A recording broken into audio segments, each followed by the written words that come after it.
distance in your eyes. Oh no, I've said too much. I set it up.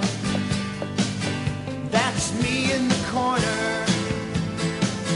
That's me in the spotlight, losing my... So going back to my question, where we have a context where something is really wrong, you take into account the actions being carried out, the thought that might be carried out, the person's intention, all of that, given that circumstance where something would be really wrong, on what basis would we have to say that it would really be wrong or really be right? There's two bases that come to mind immediately for me. One would be my own personal judgment, and the other would be a societal judgment. So in other words, I may look at it and say, this is really wrong, but society may deem that what they did is okay, and therefore it's not enforced. What I think is wrong is not enforced and irrelevant to anyone but me. But go ahead. Sorry to interrupt. Okay, this is what I would say to that both of those things would be arbitrary standards for arbitrary reasons. And that's why you have arbitrary rules that are different around the globe. That's why no two societies have the same standards of law and morality. It's about increasing your understanding and determining which goals and values you want and which ones are better for yourself and for society. For example, I would say that one of the things that I would consider to be a moral absolute is that it is morally wrong everywhere, at all times, for one human being to own another human being as property. That this always was wrong, even if societies didn't recognize it's wrong. And how can I say that? Because I am the ultimate judge of what I consider to be right and wrong. I am evaluating their moral standards according to my own and saying, no, I'm sorry, I realize you guys thought this was moral, but I say that this is absolutely immoral. Now, if there are other people that agree with me, great, then we can begin, creating social change or whatever you want, and begin to change the world around us. Or go set up your own country where there's not slavery. And hopefully we're constantly getting better at this. Right. But I would say that owning another human being is wrong and always has been, even if they wasn't recognized. Okay, but like I said, the logical conclusion to all this is that what is said to be right and wrong is not really right or wrong. Correct. It's just arbitrarily right or wrong for arbitrary reasons. Something could be wrong yesterday, then we could change our mind, society could change our mind, or I could change my mind and be right today. There's a difference between arbitrary and variant.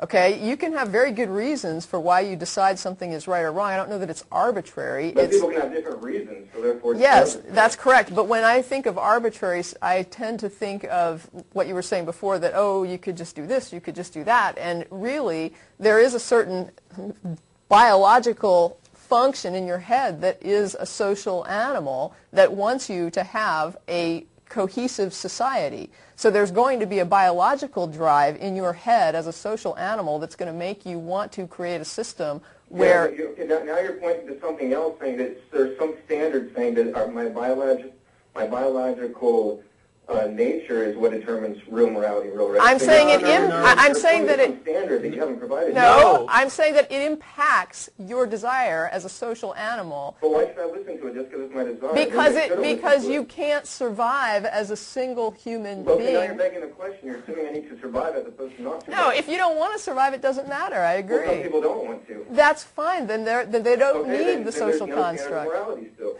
The standard is determined by the being and by the society. Okay, we've already gone over that. And what's the problem with it?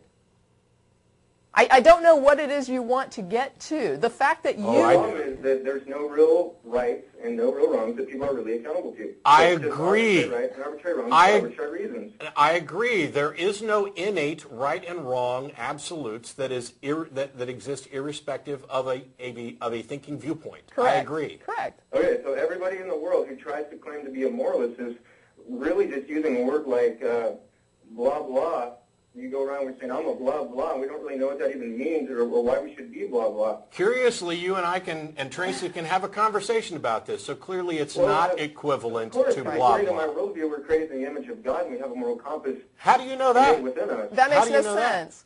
Well, my worldview is more consistent than yours because that's the practicality. How can that be consistent? Okay, Wait, stop. How can that be consistent? because that's the practicality of the way the world works. And you're proving that that's the case because you're saying that it's innate within you to have your nature to want to survive. But here is the problem. It's also innate in other social animals, but it's less innate in non-social animals. Why is it that when you breed something like a Siberian fox to become more social, it gains what we would label as more... Okay, so why is it that animals can eat each other, but yet if I go eat children for the fun of it... Now, wait a second. We have an animal, a Siberian fox, that is a solo animal. This is a solo animal. It's not a social animal. You can breed this animal to be more passive, and in doing so, it actually breeds a more social variant of that animal. The social variant is more prone to social interaction with people and other animals. Okay, again, you're begging the question that animals or living organisms need to survive as opposed to not survive. No, I'm not. No, I'm demonstrating that you can breed morality into an animal. Hang on, Cameron, please.